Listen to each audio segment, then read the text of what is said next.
বন্ধুরা, ডিম আলুর কম্বিনেশনে অনেক রেসিপি আপনারা কম বেশি বানিয়ে খেয়েছেন, কিন্তু আমার মতো একবার এইভাবে বানিয়ে দেখুন।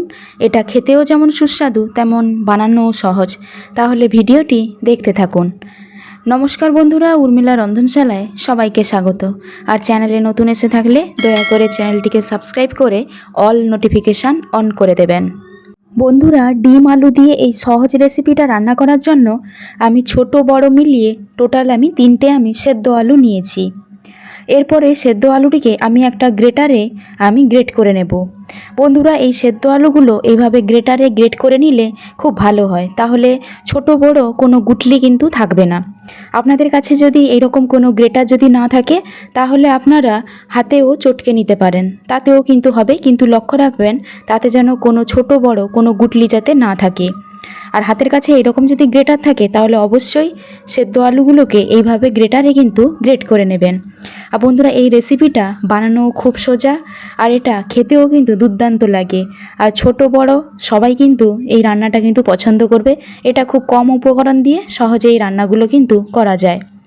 বন্ধুরা দেখুন, বন্ধুরা আমি 3টে আলু ভালোভাবে গ্রেট করে নিয়েছি। তার প্রথমে আমি আদা রসুনের পেস্ট হাফ চামচ দিয়ে দিলাম। তারপর আমি হাফ চামচ গোটা জিরে দিলাম, এবং 1/4 ছোটো চামচ লঙ্কা গুঁড়ো দিলাম, আর 1/4 ছোটো চামচ হলুদ গুঁড়ো দিলাম।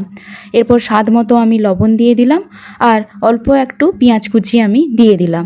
তারপর এখানে বাইন্ডিং করার জন্য আমি 2 চামচ এখানে বেসন দেব। আপনাদের হাতের কাছে যদি বেসন না থাকে তাহলে আপনারা এখানে ময়দাও দিতে পারেন।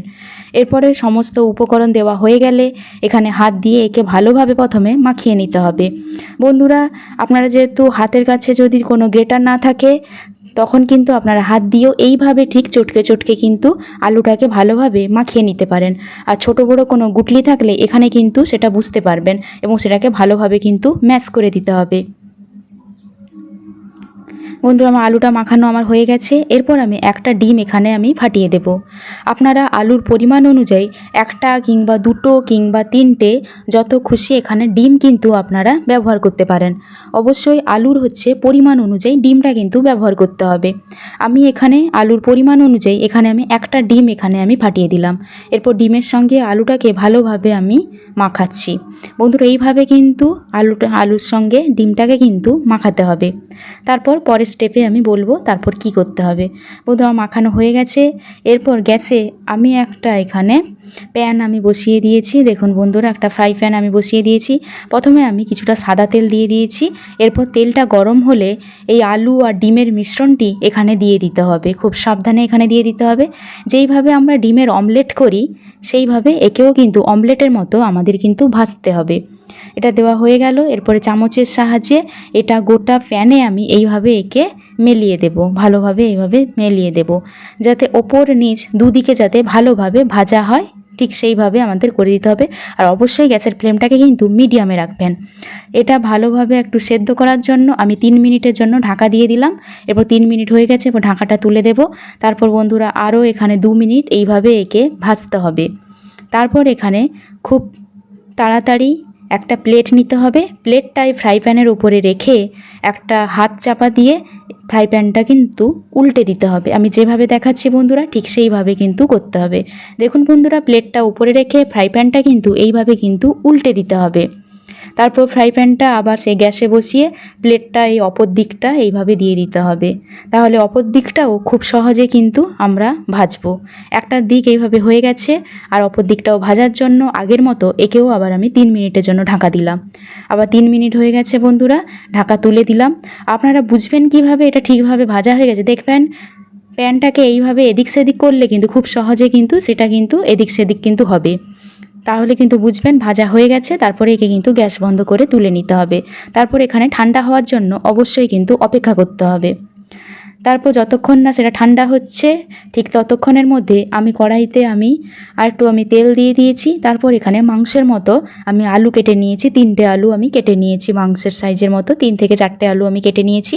আপনারা যদি আলু এইরকম একটা রেসিপিতে খেতে যদি পছন্দ করেন তাহলে আলুটা দেবেন, না হলে আলুটা স্কিপ করে যেতে পারেন।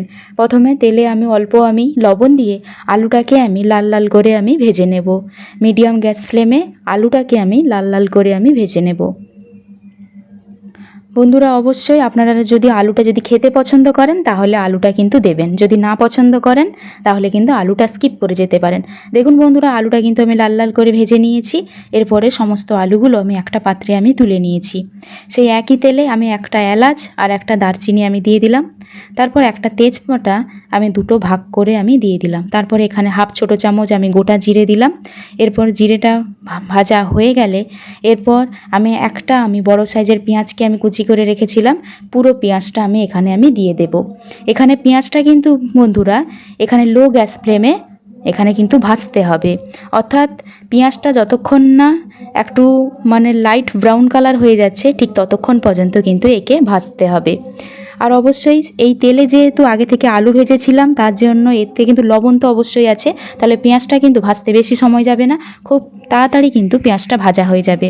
তারপর আমি একটা হাফ টমেটো আমি কেটে কুচি কুচি করে রেখেছিলাম, সেই টমেটোটা আমি দিয়ে দিলাম। আর বন্ধুরা টমেটো দেওয়ার সঙ্গে সঙ্গে অবশ্যই আন্দাজ মতো একটু লবণ দিয়ে দেবেন, তাহলে টমেটোটা আরও খুব কম সময়ে কিন্তু গলে যাবে। বন্ধুরা এরপরে টমেটো আর পেঁয়াজটাকে আমি এইভাবে নেড়ে নেওয়ার পর তারপরে এখানে আমি 7 থেকে 8টা রসুন এখানে থেতো করে রেখেছিলাম, সেইটা দিয়ে দিলাম। রসুনটাকে ঠিক ততক্ষণ এখানে নাড়তে হবে যতক্ষণ না রসুনের কাঁচা গন্ধ দূর হচ্ছে। আর অবশ্যই গ্যাসের ফ্লেমটাকে কিন্তু লোতে রেখে এইসব কাজগুলো কিন্তু করতে হবে, না হলে কিন্তু মশলাগুলো কিন্তু পুড়ে যাবে। অবশ্যই গ্যাসের ফ্লেমটাকে লোতে রেখে কিন্তু এগুলো করতে হবে। তারপর এখানে বন্ধুরা আমি এখানে হাফ চামচ আদার পেস্ট দিয়ে দিলাম। আদাটাকেও রসুনের সঙ্গে পেঁয়াজের সঙ্গে ভালোভাবে নেড়ে নিতে হবে, যতক্ষণ না আদার কাঁচা গন্ধ দূর হচ্ছে ঠিক ততক্ষণ আদাটাকে কিন্তু আমাদের নাড়তে হবে। তারপর বন্ধুরা বাকি শুকনো মশলাগুলো আমি এখানে দিয়ে দেব। আগে আদাটা আমাদের নেড়ে নিতে হবে যতক্ষণ না তার কাঁচা গন্ধ দূর হচ্ছে। এরপর শুকনো মশলাগুলো আমি একে একে দিতে থাকবো। প্রথমে হাফ ছোটো চামচ হলুদ গুঁড়ো দিলাম, তারপর হাফ ছোটো চামচ ধনে গুঁড়ো দিয়ে দিলাম, তারপর 1/4 ছোটো চামচ লঙ্কার গুঁড়ো দিলাম, আর কালারের জন্য খুব অল্প একটু কাশ্মীরি চিলি পাউডার দিলাম, আর অল্প একটু জল দিলাম। আপনারা এইভাবে আন্দাজ মতো অল্প অল্প জল দিয়ে মশলাটাকে কিন্তু কষতে হবে। যতক্ষণ না মশলা থেকে তেল আলাদা হচ্ছে ঠিক ততক্ষণ কিন্তু মশলাটাকে কিন্তু কষতে হবে। অবশ্যই গ্যাসের ফ্লেমে লোতে রেখে কিন্তু মশলাটাকে কষতে হবে।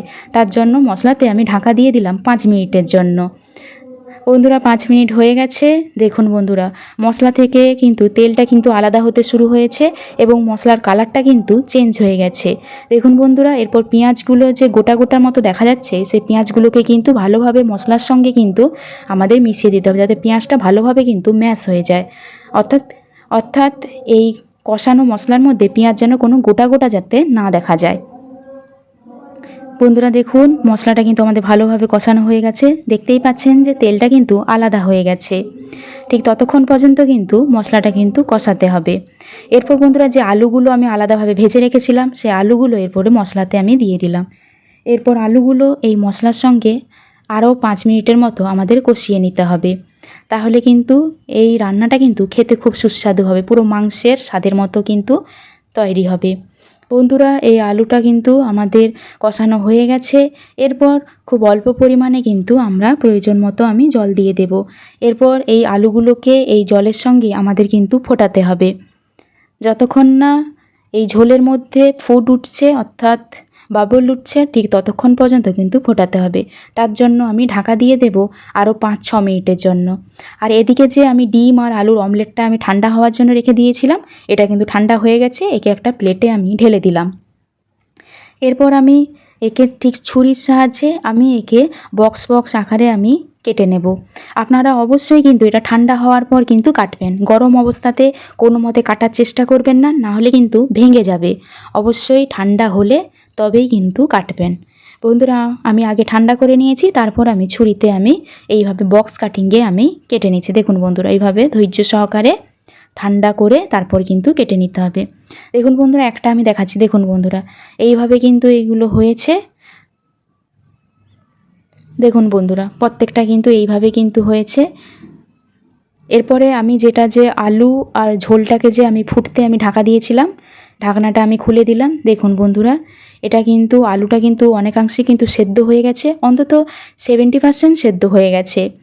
দেখুন বন্ধুরা 70% কিন্তু সেদ্ধ হয়ে গেছে, বাকিটা কিন্তু আরও 5 মিনিট থেকে 6 মিনিট রান্না করলে কিন্তু হয়ে যাবে। দেখুন বন্ধু আবার ফুট উঠে গেছে ঝোলের মধ্যে। এরপরে ডিম আর আলুর এই অমলেটগুলো এরপর ঝোলের মধ্যে কিন্তু ছেড়ে দেব। আর গ্যাসের ফ্লেমটা কিন্তু অবশ্যই কিন্তু মিডিয়ামে আছে। ঝোলটা যখন আমি ফুটতে দিয়েছিলাম গ্যাসের ফ্লেমটাকে কিন্তু লো থেকে আমি মিডিয়ামে করে দিয়েছি। এরপর ডিমের অমলেটগুলো একে একে এই ঝোলের মধ্যে কিন্তু ছেড়ে দিতে হবে। তারপর আলুটা যেহেতু 70% সেদ্ধ হয়ে গেছে আর ঢাকা দিয়ে আর 5 মিনিট রান্না করলে পুরো রান্নাটা কিন্তু তৈরি হয়ে যাবে। বন্ধুরা এইগুলো ঝোলের সঙ্গে অমলেটগুলো একটু আমি মিলিয়ে দিলাম। এরপর আর ঢাকা দিয়ে আর 5 মিনিট কিন্তু রান্না করব। তার জন্য আমি ওপর থেকে আর 5 মিনিটের জন্য ঢাকা দিয়ে দিলাম। বন্ধুরা 5 মিনিট হয়ে গেছে। এরপর কিন্তু রান্নাটা কিন্তু তৈরি হয়ে গেছে। আলুটা যে 70% সেদ্ধ হয়ে গেছিলো এখন কিন্তু 100% অবশ্যই কিন্তু সেদ্ধ হয়ে গেছে। বন্ধুরা আমি যেহেতু রুটির সঙ্গে খাবো এই জন্য আমি এটা মাখো মাখো অবস্থায় রেখেছি। আপনারা চাইলে এটা ঝোল অবস্থায়ও রাখতে পারেন। এটা রুটি কিংবা ভাতের সঙ্গে কিন্তু সহজে খাওয়া যায়। এটা বাচ্চারাও খেতে খুব পছন্দ করে। বন্ধুরা এইরকম একটা রেসিপি আপনারা খুব কম সময়ে বানিয়ে নিতে পারেন। আশা করি আজকের রেসিপিটি আপনাদের ভালো লেগেছে। ভালো লেগে থাকলে অবশ্যই একটা লাইক শেয়ার কমেন্টে জানাবেন কেমন লেগেছে। আবার দেখা হবে উর্মিলার রন্ধনশালায়।